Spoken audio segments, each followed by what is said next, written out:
to my channel. Jadi aku dapat pertanyaan, sebenarnya kuliah S2 di luar negeri itu wajib atau tidak? Oke, sebelum jawab pertanyaan ini, jangan lupa klik subscribe dan turn on notification biar kamu selalu dapat notifikasi dari video-video terbaruku, karena aku akan upload video 2 hari sekali. Dan isinya itu penting tentang perkuliahan, beasiswa, pendidikan, dan tips-tips lainnya yang teman-teman perlu tahu semua. Oke, jadi sebenarnya wajib nggak sih kuliah S2 di luar negeri? Penting nggak sih kuliah S2 di luar negeri? Kalau misalnya di dalam negeri aja, kenapa emang? Oke, jadi kuliah di S2 di luar negeri itu penting dan tidak penting tergantung tujuannya teman-teman. Nah, tujuan teman-teman ini pengen apa?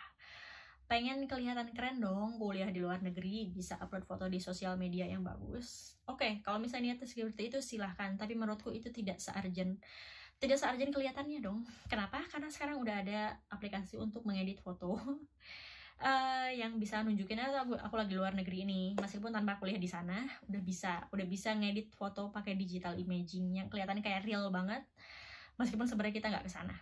Tapi gini, mungkin kita berpikir kalau misalnya nanti kuliah di luar negeri, nanti pulang ke Indonesia dapat kerja akan lebih mudah dibandingkan kita yang lulusan dari dalam negeri.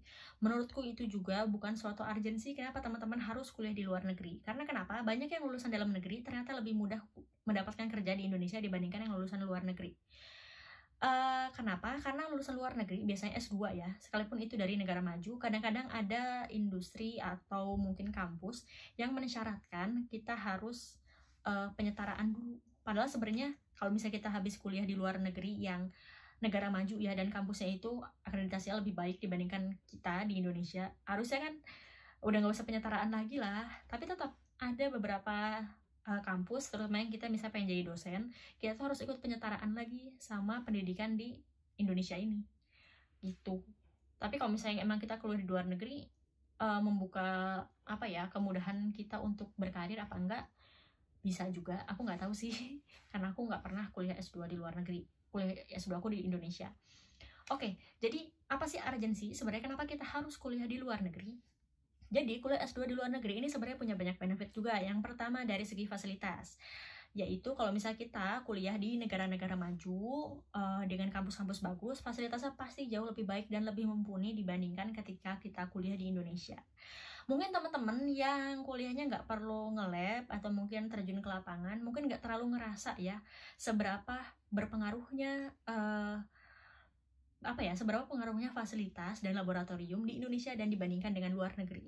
Aku ngerasa karena aku kuliah di S2 di Indonesia dan menemukan permasalahan seperti ini. Jadi aku kan mau membuat minuman fungsional yang itu pertama kali ada di Indonesia untuk mengatasi insomnia. Nah, waktu itu aku ngambil literatur dari luar negeri karena kenapa? Penelitian ini memang hampir tidak pernah ada di Indonesia, atau dikit banget, dan itu pun yang meneliti dari mahasiswa kedokteran. Jadi akhirnya aku ngambillah literatur dari luar, terus aku nyusun proposal sampai metode penelitian. Habis itu aku konsultasikan ke dosenku. Nah, dosenku ini lulusan dari teknologi pangan di Wageningen University Belanda. Terus sudah itu aku ngajukan proposal, terus sudah itu metode, alat dan bahan dilihat sama dosenku. Terus sudah itu dosennya bilang, "Kamu yakin mau menguji ini di Indonesia?" "Yakin, Bu. Alatnya ada." Saya nggak tahu juga, aku nggak yakin tuh kan, belum melihat juga. "Coba kamu cari, kalau menurutku kamu jangan pakai alat ini." "Kenapa emang, Bu? Alatnya kan bagus." Oke, ibunya bilang seperti ini, "Alatnya memang bagus, ini spesifik banget dan hasilnya nanti akan akurat. Tapi sayangnya alat ini tidak ada di Indonesia." Oke, di satu negara Indonesia ini alat tersebut tidak ada. Kenapa? Emang karena yang baru meneliti itu sangat sedikit, sehingga alatnya nggak ada. Jadi kalau misalnya kamu penelitian di luar negeri, silahkan, alatnya ada. Dosen saya bilang gitu. Kalau kamu kuliah di Eropa, di Amerika, atau negara-negara maju, silahkan kamu menulis seperti ini. Kenapa? Alatnya ada. Sekarang di Indonesia alatnya nggak ada. Coba kamu cari alat apa yang ada. Nah, penelitian kamu sesuaikan sama alat itu. Jadi, kita mau berkembang melakukan suatu penelitian itu menyesuaikan sama alat yang ada di negara kita tuh apa gitu. Itu yang aku rasakan ketika aku kuliah S2 dan mau penelitian tesis. Kalau kamu di luar negeri mungkin ya, apalagi misalnya di kampus yang sudah melakukan penelitian itu dalam waktu lama, menurutku fasilitasnya akan sangat terbantu. Kedua, dari segi akademisinya, maksudnya dosen-dosen atau orang-orang di akademiknya akan bisa membantu kita. Di Indonesia bukan berarti dosen-dosen kita nggak berkualitas ya, tapi kita mau berkonsultasi terus itu dosennya bukan di bidangnya itu, dosennya juga sama-sama belajar kayak kita gitu. Jadi kalau bisa konsultasi ya, kadang-kadang aku tuh konsultasi bingung juga, dosennya sama-sama bingung, akhirnya kita konsultasi bisa sampai 2-3 jam, itu tuh sama-sama baca jurnal. Jadi dosennya baca jurnal A, aku baca jurnal B, terus kita bertukar pikiran kayak gitu jadinya. Jadi bukan aku yang berkonsultasi bertanya kepada beliau, terus itu beliau menjawab pertanyaanku gitu. Jadi waktu itu aku konsultasi, orang-orang lain tuh setengah jam, 1 jam gitu konsultasi. Aku tuh konsultasi bisa sampai 3-4 jam. Karena kita belajar dulu, oh pertanyaannya ini ya, dosenku nggak tahu, aku juga nggak tahu. Kita baca nih, kita baca dulu. Tukeran jurnal, nanti baca lagi jurnal C sama D, tukeran jurnal lagi kayak gitu. Nah, itu kesulitannya di Indonesia dari segi fasilitas ya. Terus kedua dari segi link atau networking. Nah, kalau misalnya kita kuliah di luar negeri, kita pasti akan ketemu dengan banyak orang dari berbagai negara yang itu yang itu bisa mempengaruhi networking kita. Jadi kalau misalnya di Indonesia, teman-teman kita ya orang Indonesia sendiri. Kayak aku kuliah S2 di Indonesia, ya semua peserta orang di kelas itu atau bahkan di jurusan itu dari Indonesia semua. Oke, mungkin ada international student tapi kan terbatas. Nah, menurutku ketika kita kuliah di luar negeri, kita dapat networking orang-orang luar yang sebidang dengan kita dan itu akan membantu kita dari segi mungkin sosial atau mungkin penelitian kita, pengalaman kita juga. Udah itu ketiga adalah atmosfernya atau lingkungannya. Jadi kalau misalnya teman-teman bilang nih, aku tuh kuliah S1 juga udah punya teman-teman international student, udah lingkunganku ya orang-orang luar gitu. Tapi tetap beda. Kenapa? Karena kalau misalnya kita punya teman-teman international student, mereka yang menyesuaikan sama kita. Bukan kita yang menyesuaikan sama culture mereka. Mereka kan datang ke Indonesia. Yang mereka menyesuaikan dengan makanannya, dengan bahasanya, dengan lingkungannya, dengan atmosfernya di sini kayak gimana. Mereka yang beradaptasi ke kita, bukan kita yang beradaptasi ke mereka. Tapi kalau misalnya kita kuliah di luar negeri, kita yang beradaptasi dengan lingkungan di luar sana. Kita yang menyesuaikan dengan bahasanya, budayanya, makanannya, udaranya, bahkan cuacanya gitu kan, musim-musimnya. Itulah yang membuat kita menjadi individu yang berbeda.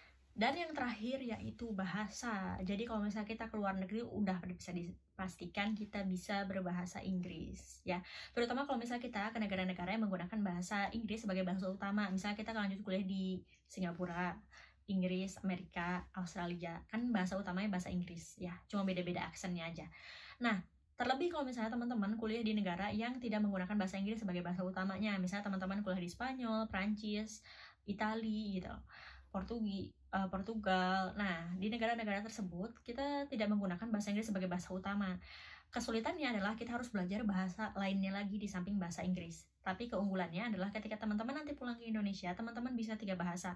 Bahasa Indonesia, bahasa Inggris sudah pasti kan, dan bahasa daerahnya tersebut, bahasa negaranya tersebut. Misalnya teman-teman kuliah di Prancis ini pulang ke Indonesia, minimal bisa lah bahasa Prancis, bisa bahasa Inggris, dan juga bisa bahasa Indonesia gitu. Jadi kalau misalnya memang teman-teman punya niat nih untuk bisa mendapatkan networking, fasilitas pendidikan yang lebih baik, kemampuan bahasa, terus dari lingkungan juga, nggak ada salahnya untuk melanjutkan kuliah di luar negeri. Tapi aku saranin ya, kalau misalnya pengen lanjut kuliah di luar negeri, kuatkan niat gitu. Jadi kalau misalnya niat kuliah di luar negeri cuma biar kelihatan keren, biar bisa upload di sosial media, ketika niat kita nggak terlalu kuat, ketika kita kuliah di luar negeri, cobaannya banyak, tingkat stresnya lebih tinggi, apalagi kita mungkin yang biasanya adalah dekat sama orang tua, tinggal di rumah gitu, tiba-tiba kuliah ke luar negeri, sendirian di luar sana gitu. Rasanya tuh kita pengen pulang dan pengen berhenti gitu dari kuliah di luar negeri. Makanya itu aku bilang sekarang kalau misalnya memang niat kuliah di luar negeri, maka kuatin niatnya. Niatnya itu apa? Kita harus tahu dulu alasan kita ke sana, kuliah di luar negeri itu apa.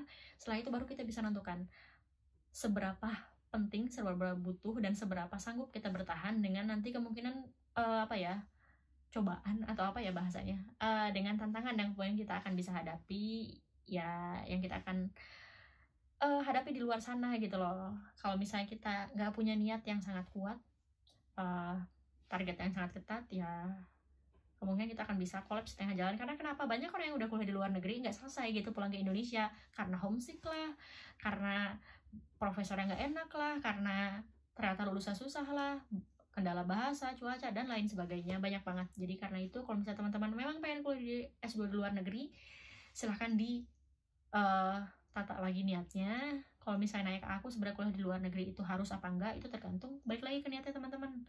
Searjen apa kuliah di luar negeri itu, maka itu akan menentukan sewajib apa teman-teman kuliah di luar. Kalau misalnya ya nggak terlalu penting sih, di Indonesia juga masih bisa lah tanpa harus kuliah ke luar negeri. Apalagi misalnya mungkin di Indonesia ini teman-teman sudah menikah, harus mengurus keluarga. Kalau misalnya kuliah ke luar negeri, keluarga harus ditinggal, itu kan bisa jadi pertimbangan juga harus kuliah di luar negeri atau enggak. Dan nggak ada yang salah kalau seandainya teman-teman dapat kesempatan nih untuk kuliah di luar negeri, terus kemudian teman-teman menolak kesempatan tersebut dengan berbagai pertimbangan ya, itu tuh nggak salah ya. Karena kenapa? Seperti yang aku bilang di video-video sebelumnya ya, ketika kita dapat suatu tawaran, kita harus mempertimbangkan 3 hal. Kita kesempatannya punya apa enggak, keinginannya, sama kemampuannya.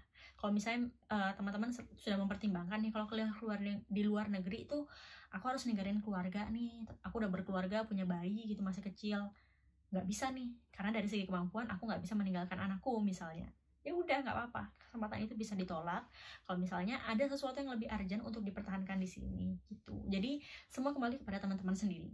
Dan terakhir, terima kasih sudah menonton video ini sampai akhir, dan sampai jumpa di video selanjutnya. Terima kasih.